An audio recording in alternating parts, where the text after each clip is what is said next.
welcome. I need to start on time here because we're recording live.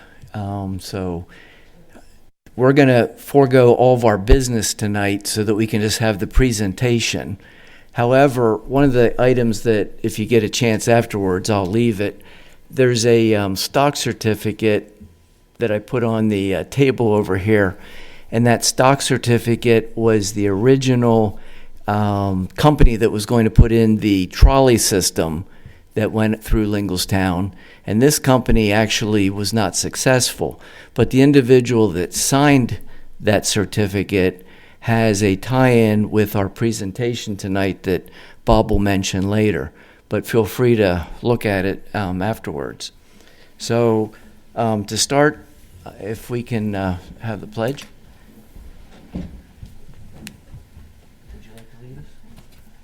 I pledge allegiance to the flag of the United States of America and to the republic for which it stands, one nation under God, indivisible, with liberty and justice for all. So thank you again. So this evening, like I said, we're going to just put with our presentation. And Denise or Christy, would you like to give a teaser for next month's? I hit them up cold.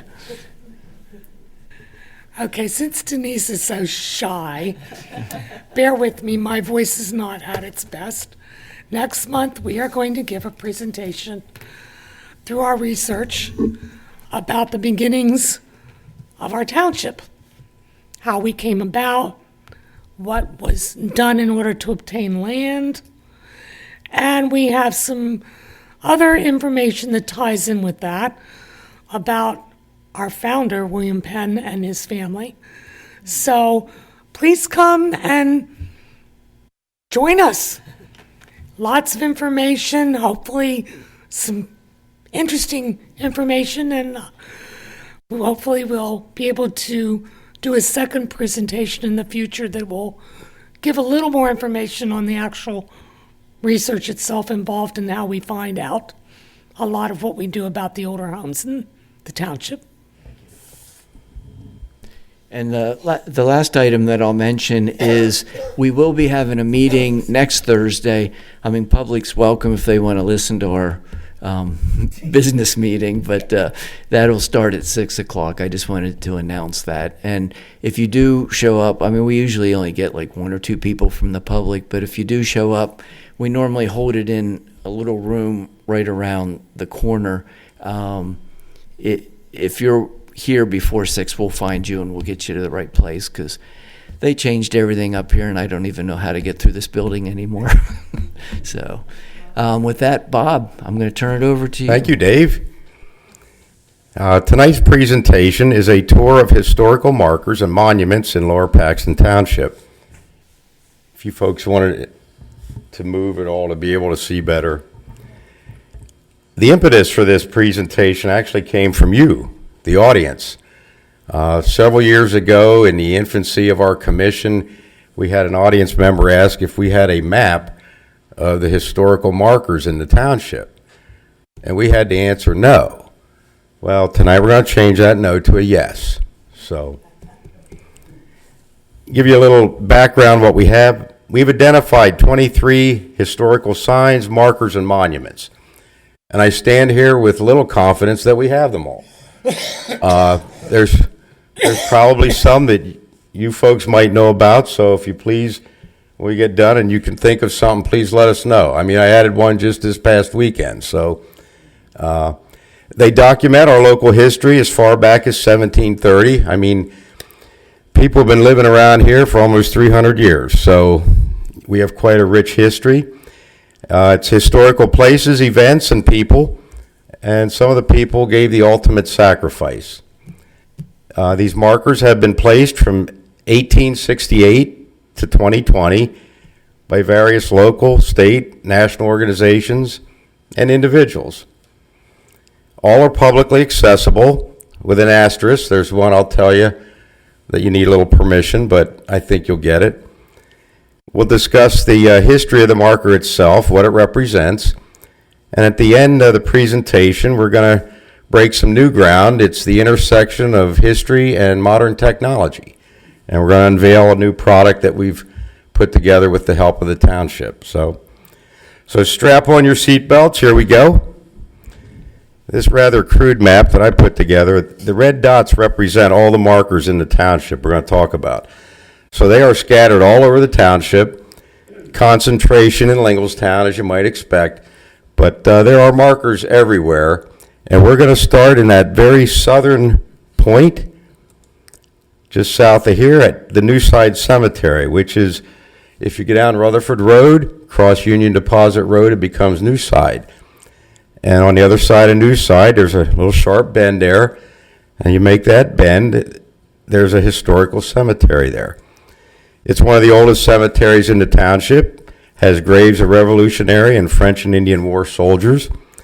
It was recognized as a Revolutionary War cemetery by the Harrisburg chapter of the Daughters of the American Revolution in 1924, so about 100 years ago.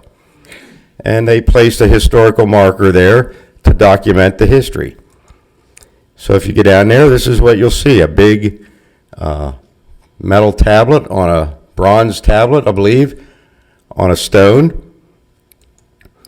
And what it says, the Newside Churchyard, this tablet marks the site of the Newside Churchyard, given by Captain Joseph Shear to the congregation, which the Reverend John Roan was pastor from 1745 to 1774. So we're going way back. This is way back before we were even a township. Here lie the pioneers, defenders of the frontier, soldiers of the French and Indian Wars, the American Revolution, and the War of 1812. And among them are, and then the tablet lists about 25, 30 names. Now these names were all captured in the 1967 Lower Paxton Township bicentennial book. So I just thought I'd use this. It's much easier to read than the stone. But this is the exact wording on the plaque. And I find it interesting at the very bottom, and many others. So I think there's a lot more burial sites there than you might realize. At the bottom of the plaque, it tells you who placed it, erected by the Harrisburg chapter, Daughters of the American Revolution, June 19th of 1924, in celebration of their 30th anniversary. So I guess they were created in 1894, and this was their 30th anniversary project. So I'm glad they did it. 24. I think it said 24. Or 34. Hang on here. 24. Yeah. So somebody had the foresight 100 years ago to start to record our local history. The beauty is this property is actually owned by the township, so it is protected. It'll be there. All right, let's get in the car. We're going to go up Nye Road, up to Hunters Run Road, the Buck Family Cemetery. This is the asterisk that I mentioned at first. This is actually on private property. This is on the grounds of the Hunters and Anglers Club. And I'm pretty sure if you ask nicely, they'll let you take a look at this cemetery. It's a very old family cemetery, dates to the 1770s, contains the grave of Continental Army soldier Jonas Buck, 1753-1822. This as well was dedicated as a colonial cemetery by the Sons of the American Revolution in the 1950s. Now, there's no marker there, but I wanted to include it because it does have a national designation. And it's one of the very few old family cemeteries that still exist in the township. So if you get down Hunters Run Road and look to the right up in the woods, you'll see a wooden picket fence. You can see it from the road. And it's just an old family cemetery. But it's kind of neat. The stones are in German. And here's Jonas Buck's stone. Here lies Jonas Buck, born 2nd of January, 1753, died the 7th of August, 1822, age 69 years, 7 months, 5 days. So it's just kind of indicative, of our early German ancestors. These are German tombstones. All right, here we go. Let's go up to Route 22, Allentown Boulevard, right across from the Harley-Davidson store. And up here is what I call the Paxton Rifleman Road sign. Now, if you haven't seen it, no wonder.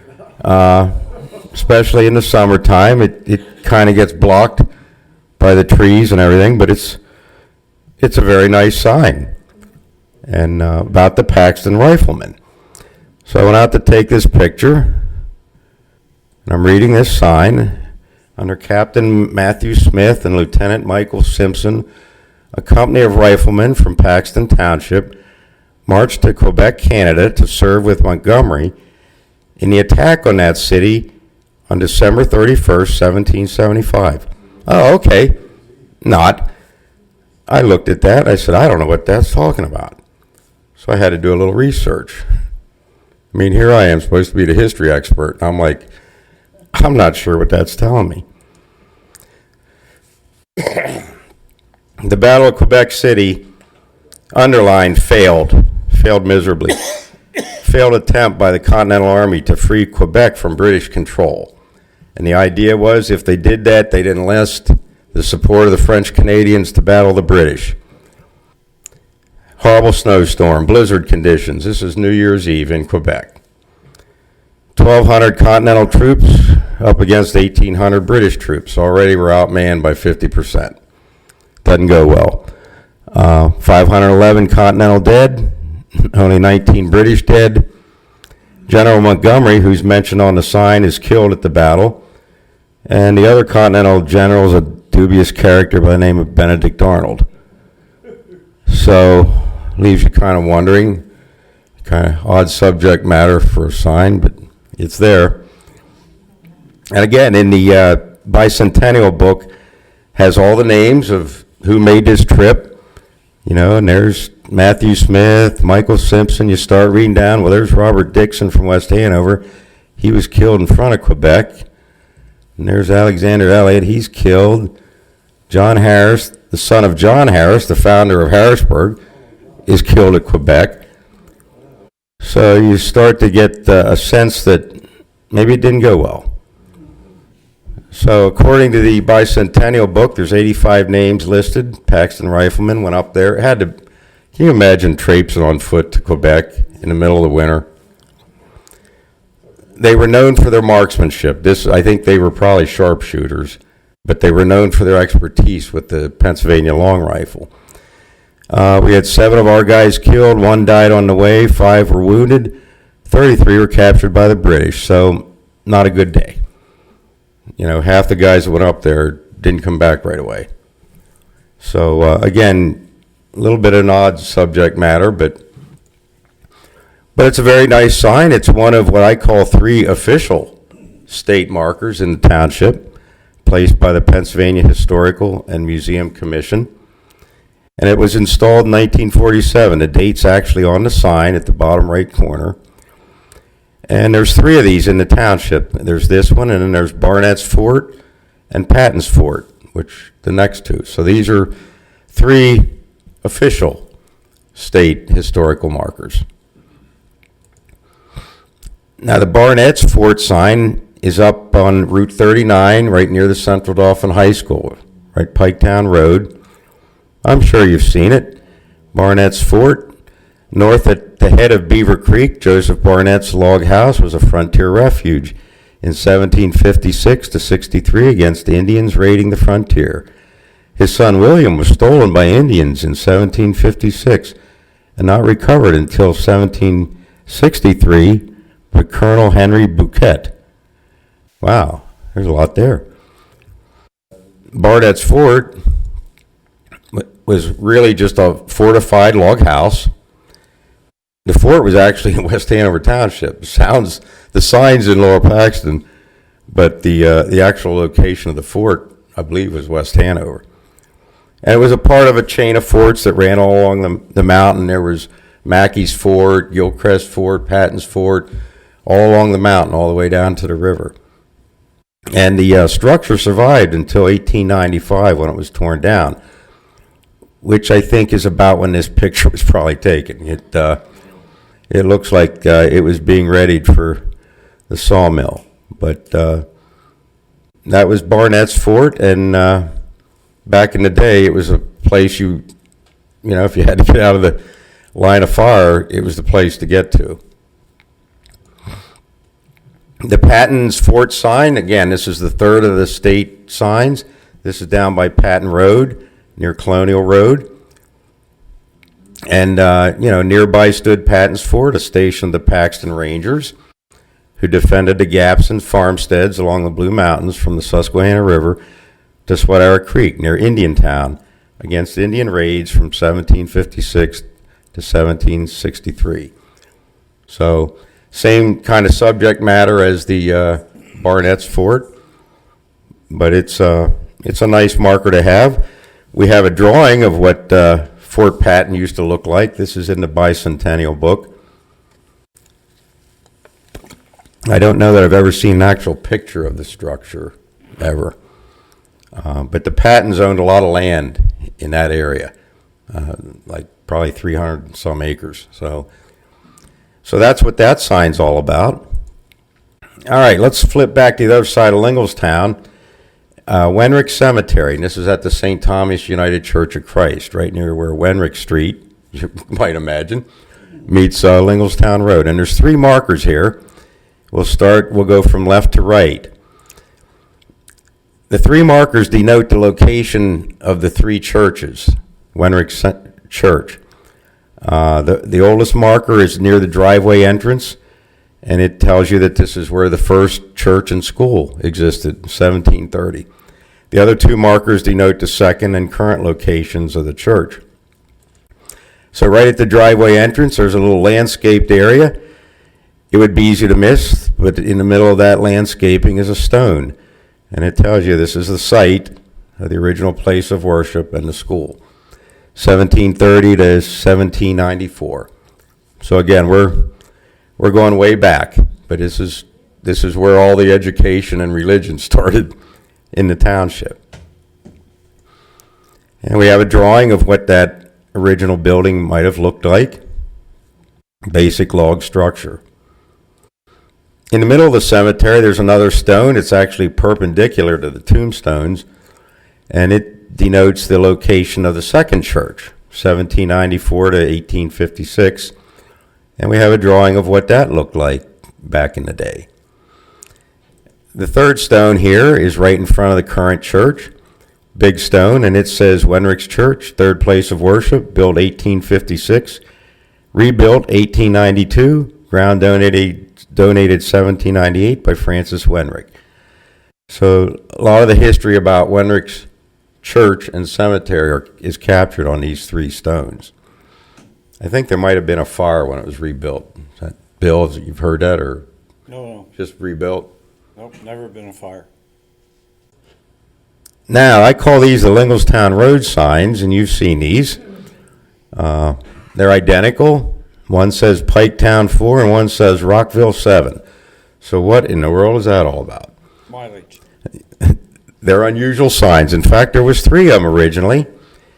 2 on Route 39 as you came in each end of town, and 1 on North Mountain Road, right up above from the school entrance, up in the hill.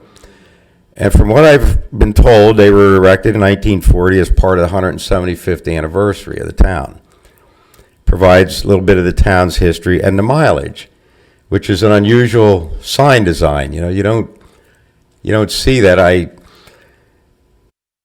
But I think you got to put yourself back in time. In 1940, Linglestown Road was a 2-lane road through the farmland, and I think what it was doing was helping the traveler. You keep going in this direction, 4 miles later, you're going to be at Piketown.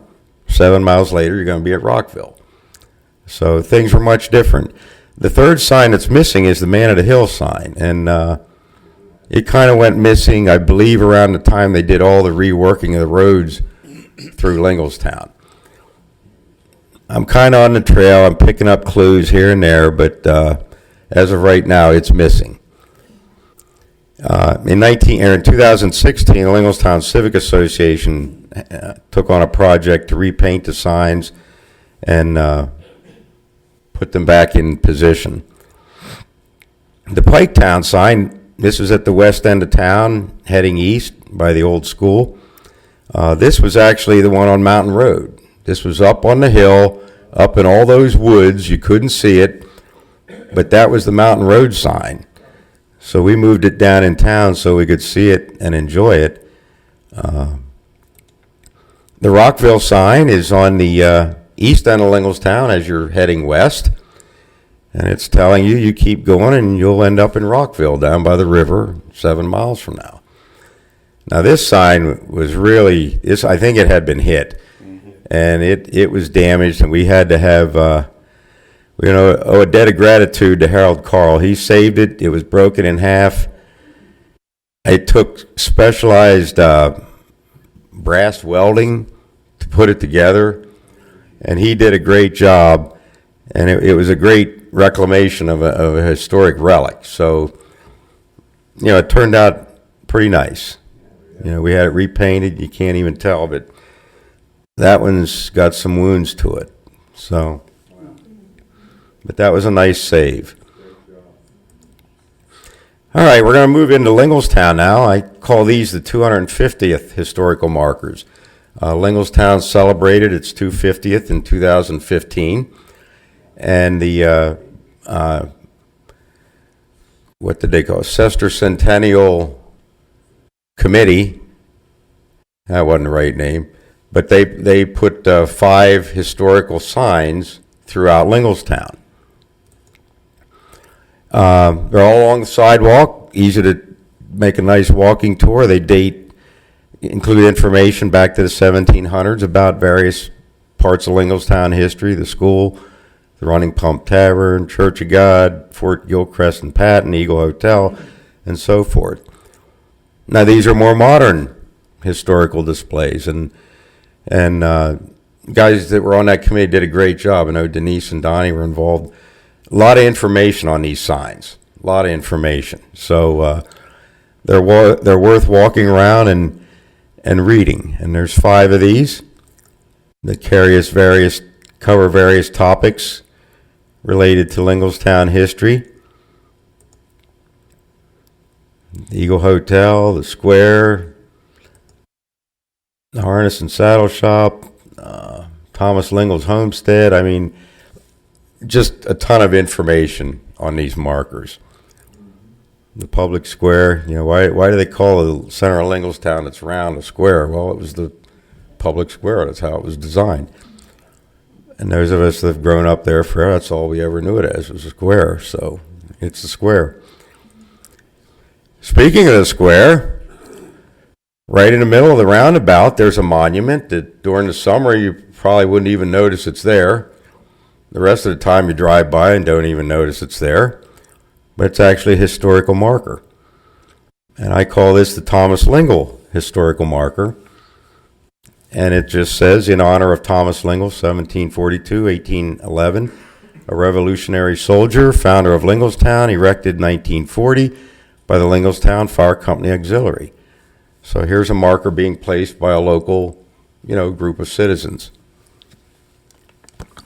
Now a little bit of folklore. I don't know if it's true or not. I think it might be.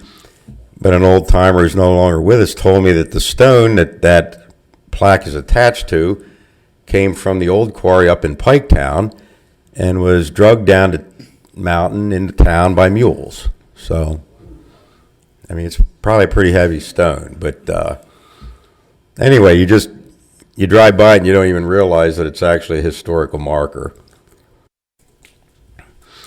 And before we leave the square, right in front of the Eagle, a few years ago now, the Linglestown Legion placed a historical marker there as they celebrated their 100th anniversary. So there's a very nice marker right on the square, right in front of the Eagle. The original location for the Legion was up on the hill from the square, so they placed this marker there. But it gives you the entire history of the post and why it's named what it is, and I think Robert Hoke was actually a Paxtonia boy that was killed in World War One. So, but that historical marker is right on the square. Now, how many of you knew that we had a Civil War memorial in our township? And this is located in Willow Grove Cemetery, right outside of Linglestown, on North Mountain Road. And this was placed in 1868 to honor the 39 local men who died in the Civil War. And on the monument, it includes the 4 local townships, and it lists all the men's names, rank, where they died. And this was probably the one marker that, kind of started to get me, because you kind of start to look at this and, okay, Lower Paxton, 15 dead men. Now, that's a big number even in today's world. But imagine in the 1860s when our population in the township was probably, a few thousand? And you lost 15 men? It'd probably be the equivalent of losing several hundred men today. So it just kind of grabs you. There was a lot of pain. That war brought a lot of pain back home. I'm sure you've seen it. You drive by it. It's the tallest thing in the cemetery. And on each of the 4 sides, it has the name of the township and the people from there that died in the war. And then the cemetery has added at the bottom tablets that make it much easier to read. They've just recreated what is up on the monument. So here's the Lower Paxton section, and you can see it's getting a little hard to read on the actual stone itself, but then you start to read, and you start to read this, and it starts to get to you. I mean, Jonas Hinkle starved to death at Andersonville. Fred Clace was wounded at Antietam and died. Killed at Fredericksburg.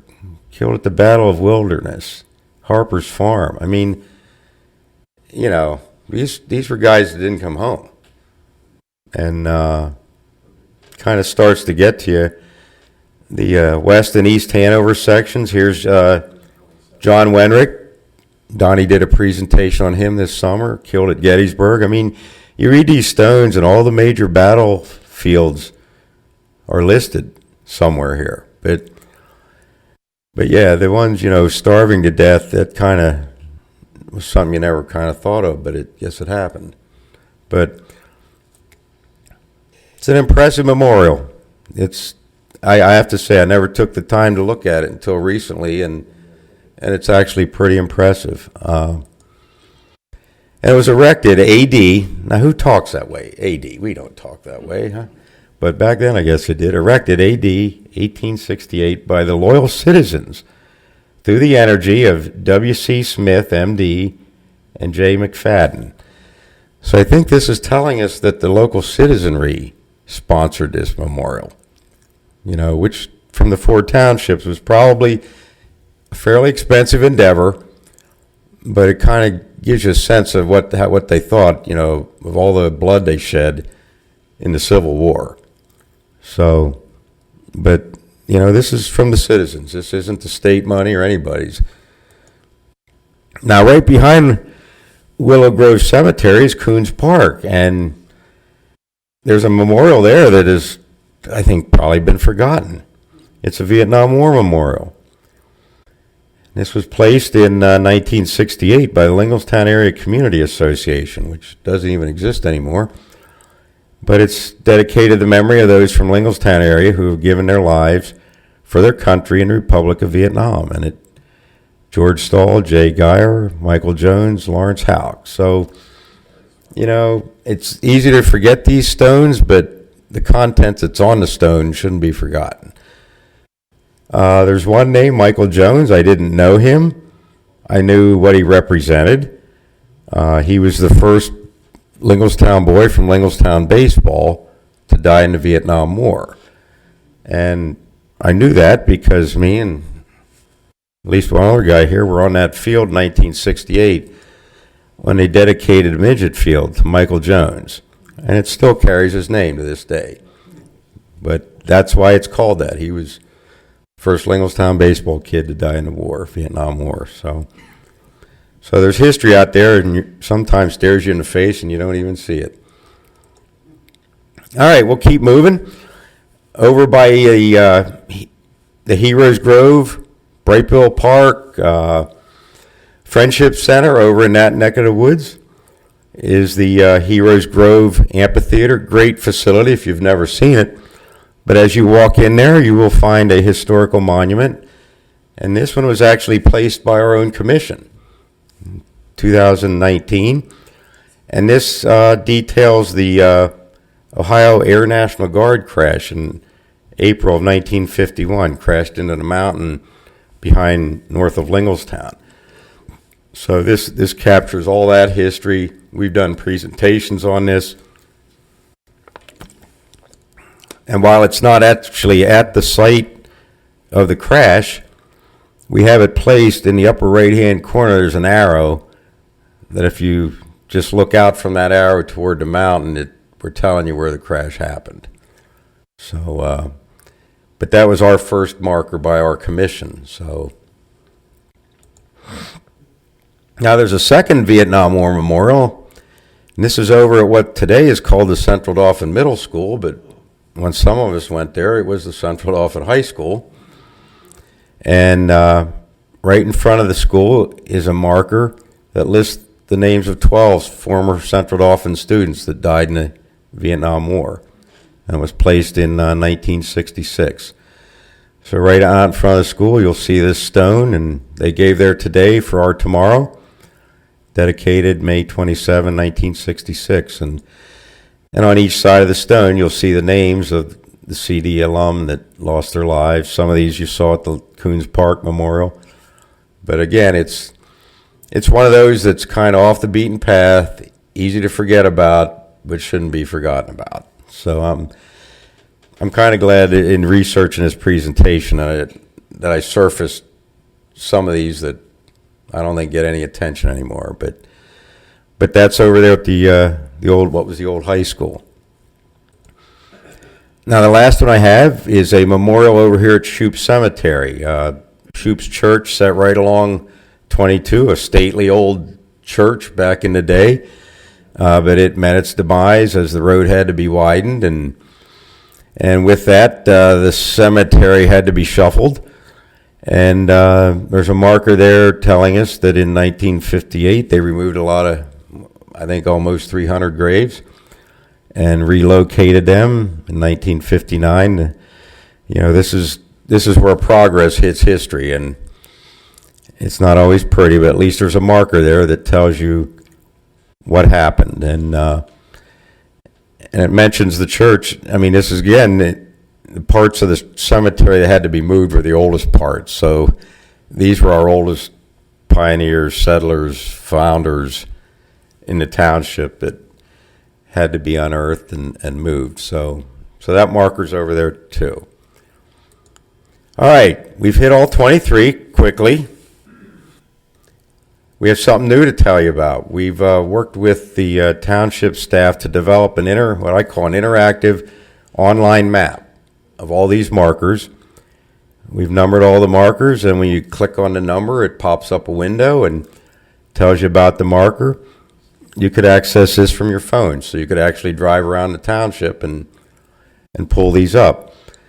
And I'm going to have someone demo it for you here in a second, but basically you'll go out on the township website, and when you get on this particular link, we have a map with the location, the list, and then this, like for Shoup Cemetery, if you go to that marker and highlight it, it's going to pop up and tell you what the marker's about. And with that, I'm going to have Alex. You want to demo this for us? Alex is with the township's IT department, so he worked with us in putting this together. So I wanted him to demo it live for you so you can see what it looks like. All yours. Thanks, Bob. As Bob explained here, what I'm about to show you is what we call a story map, and it's a great supplement to his presentation, and you can access this on our Lower Paxton Township website in the Historical Commission section. And when you open it up, you can open it up on a computer, tablet, or mobile device. And what you're presented with is a very easy scrollable web page that tells you a little bit about the Historical Commission, goes into some detail of about what this is, the historical monuments and markers of Lower Paxton Township. And as you scroll, you will be guided throughout this map. So there is an order, and as you scroll, you'll get a picture of what the monument or marker is, the title, and some little descriptions as to what's going on with it. So as you scroll, the map in the background there will just shoot you to exactly where this actual marker is. So this gives you a lot better geographic context to go actually out and find these if you wanted to look at them for yourselves. And I would really encourage doing that, because I went out and took a lot of these pictures, and I had a lot of fun going around and learning the history of Lower Paxton and Linglestown. So this map in the background here, you can, no matter what point you're at, you can move it around. You can zoom in on it if you want a little bit. Maybe we don't want to go to number 6. Maybe we want to shoot to number 9 over here and just jump right to there. So pretty simple, hard to mess up, and you can actually enlarge the pictures too. And if there's multiple pictures for a site, you can actually browse through there. And yeah, so I would encourage you to check this out. It definitely elaborates a little bit more on the geography of everything that Bob went over.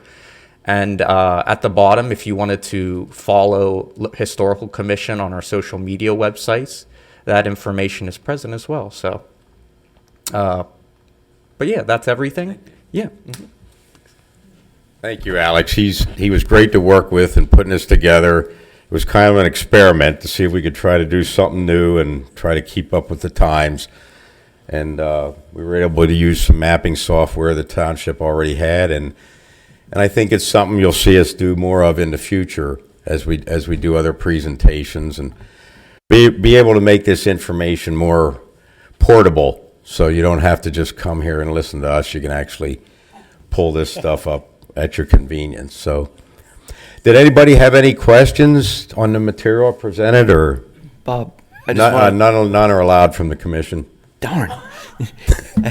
So, are you familiar with A Light in the Forest? No. Okay, so there was a book written in 1953, and it was then Vista from Disney picked it up and made a movie. It's a children's movie, and it was based on an individual, a son who was taken by the Lenape, how do you say? Lenape. Lenape, by the Lenape Indians, and so it's based off of Barnett's Fort. Wow. And they, of course, Hollywood changes things a little bit, but the little synopsis is, when John Cameron Butler was a child, he was captured in a raid on the Pennsylvania frontier and adopted by the great warrior Cuyahoga. Renamed True Son, he came to think of himself as fully Indian. But 11 years later, the tribe, the I'm not good with Lenape, has signed a treaty with the white men and agreed to return their captives, including 15-year-old True Son. And that was based off of the Barnett, the story from the Barnett. What's it called again? So it's called A Light in the Forest. Wow. Interesting. Yeah. So I just wanted to bring that up. Cool. Anybody have any other questions? Or all right. Thank you for your attention. Good job. Thanks, Alex. Thank you, Bob, and truly thank you, Alex. So Alex has gotten us all excited because we've talked about future endeavors with this map, and what we're looking at is possibly going more in depth with some of the historically significant people that have passed away from this township, and we'll go to their actual grave markers and such, and try to bring that more to light. And then we also have, which will be next month's presentation, when they discuss the second part of their discussion, which will be in a future date, will be older properties that will have a lot of information attached to them, pictures, family photos, et cetera, that has been given to us. And we're hoping that we can use this map and then show you where the building is or where it was. You know, unfortunately, a lot of those are more of in the was category now. But I just want to really thank you, Alex, for all your hard work. And with that, are there any committee member comments? Is there any public comment? So we'll call it a night. If I can have a motion to adjourn. We're adjourned. Thank you.